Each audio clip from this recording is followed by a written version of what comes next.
Dari Sabang sampai Merauke, berjejer pulau-pulau. Salah guys. Maksudnya, dari Sabang sampai Merauke, siapa sih yang gak tahu benda mungil ini? Yaps, betul. Ini adalah karet gelang. Awalnya, karet gelang ini ditemukan secara tidak sengaja oleh seorang berkebangsaan Inggris bernama Thomas Hancock. Konon, si Thomas Hancock ini celananya longgar guys. Mungkin dia orang susah jadi nggak bisa beli baru. Tapi secara kebetulan, dia temukan sebuah botol dari karet. Botol itu dia potong, lalu dia pakai di pinggangnya. Jadilah ikat pinggang. Lalu belakangan pada tahun 1845, seorang pria bernama Stephen Perry yang berasal dari Inggris juga, akhirnya mematenkan dan membuat pabrik khusus untuk karet gelang ini. Karet gelang ini guys, meskipun kecil, namun manfaatnya segede Ultraman. Woi, kenapa sebut-sebut nama gue? Nggak lihat orang lagi main. Enggak. Maksudnya, meskipun kecil tapi manfaatnya besar sekali. Selamat. Dulu, emak-emak penjual nasi atau makanan yang dibungkus pakai kertas bisa galau guys kalau kehabisan karet gelang ini. Sebenarnya sih ada staples yang penggunaannya lebih gampang. Tinggal jepret. Tapi tetap emak-emak pilih karet gelang. Alasannya pasti bisa ditebak. Harganya murah. Jadi setelah beli nasi bungkus, pulang, bungkusannya dibuka, karetnya biasanya nggak dibuang, tapi dikumpulin. Karena tadi bisa dipakai lagi. Misalnya untuk emak-emak yang mau ngirit, bisa dipakai untuk ikat rambut anak gadisnya. Atau untuk ikatin kemasan plastik makanan yang dibuka, biar nggak disemutin atau jadi alot. Tapi guys, ada kegunaan yang jarang diketahui banyak orang. Apalagi anak-anak milenial sekarang. Apa saja itu? Yuk kita lihat. Yang pertama, karet gelang bisa jadi penghapus. Anak SD kelas 1 biasanya pakai pensil, supaya kalau salah dalam menulis bisa dihapus. Dulu, kalau kita ke sekolah dan lupa bawa penghapus, maka karet gelang tinggal diikat di pangkal pensil, lalu, tada, jadi penghapus. Tinggal digosok ke tulisan yang salah dan, bersih deh. Meskipun karet gelang ini bisa jadi penolong, tapi bisa jadi malapetaka juga guys. Seperti pengalaman saya waktu SD dulu. Jadi begini ceritanya. Suatu hari kami disuruh menggambar dan hasilnya akan diambil sebagai nilai. Ibu guru memberi waktu hanya setengah jam. Jadi saya langsung buru-buru menggambar. Tanpa sengaja gambar yang saya buat kecoret guys. Aduh, matilah saya. Tapi untung ada penghapus tadi dan saya langsung gunakan untuk menghapus coretan itu. Ternyata coretannya nggak hilang guys.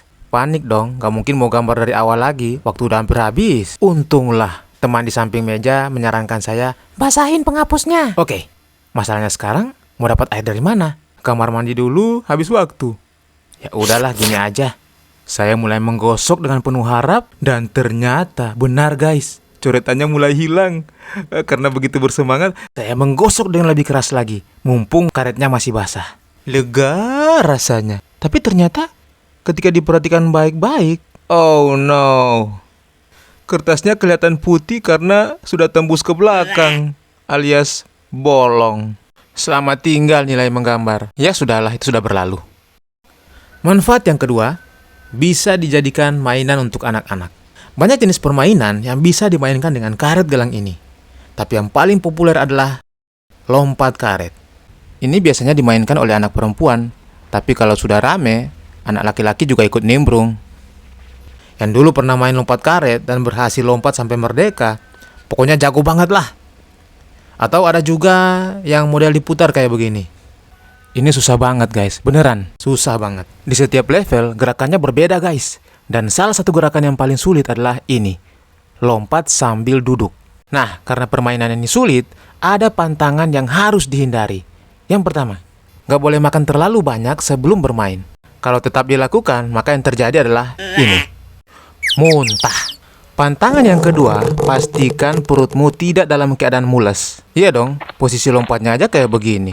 Jadi kalau perut lagi mules, maka tinggal tunggu waktu dan... Tapi sebenarnya, permainan seperti ini bikin sehat. Karena anak-anak bisa bergerak dengan aktif. Beda ya guys, dengan game zaman sekarang. Semuanya sudah ada di HP atau tablet. Jadi yang banyak bergerak paling jari doang, ya nggak sih? Nah, ada satu lagi permainan yang menggunakan karet gelang ini. Dan sangat seru. yaitu tiup karet. Cara mainnya, kalau kita bisa meniup semua karet melewati garis yang ditentukan, maka kita menang guys. Tantangannya, kalau karet yang ditiup banyak banget, maka kita harus meniup dengan sekuat tenaga. Dan kadang itu tidak berhasil guys. Jadi sebelum bermain, kita biasanya berlatih dulu, supaya bisa dicoba berulang-ulang. Tapi ini punya efek samping loh. Ini dia. Di daerah saya disebut bengkak babi. Nggak tahu kenapa disebut seperti itu. Kalau di daerahmu, sebutannya apa guys? Sebutkan di kolom komentar ya. Penambah wawasan, biar receh sih. Jadi kalau lihat teman ada yang bengkaknya sebesar ini di pipinya, berarti mungkin dia baru menang banyak guys. Yang ketiga. Nah, ini merupakan salah satu fungsi yang paling mulia dari karet gelang. Ini dia guys. Kalau diceritain sekarang mungkin sambil ketawa ya, tapi dulu saat alami ini benar-benar sedih banget guys. Jadi bahan olokan dari teman-teman. Untungnya yang pakai cara ini bukan saya sendiri guys. Ada beberapa teman juga. Hehehe. Kembali ke kaos kaki longgar. Yang nggak pernah tahu cara ini berarti masa kecilmu bisa dikatakan dalam zona aman. Ya, karet gelang digunakan untuk mengencangkan kaos kaki yang kendor agar tidak melorot. Kondisi kaos kaki normal seperti ini. Nah, kalau sampai melorot guys, itu berarti pemakaiannya sudah melewati masa baktinya. Artinya sudah dipakai terlalu lama, sampai-sampai karetnya sudah melar. Bisa jadi sudah dipakai 1 semester, 6 bulanan lah. Atau 1 tahun pemakaian. Oh no. Dari hari pertama masuk kelas, sampai naik kelas, masih dipakai. Atau yang paling parah adalah turun-temurun. Atau warisan dikasih punya kakak. Kenapa nggak beli baru? Anak mana sih yang nggak mau dibeliin kaos kaki baru? Tapi kalau ini terjadi guys, ini bisa disebabkan karena kondisi keuangan orang tua sangat-sangat sederhana.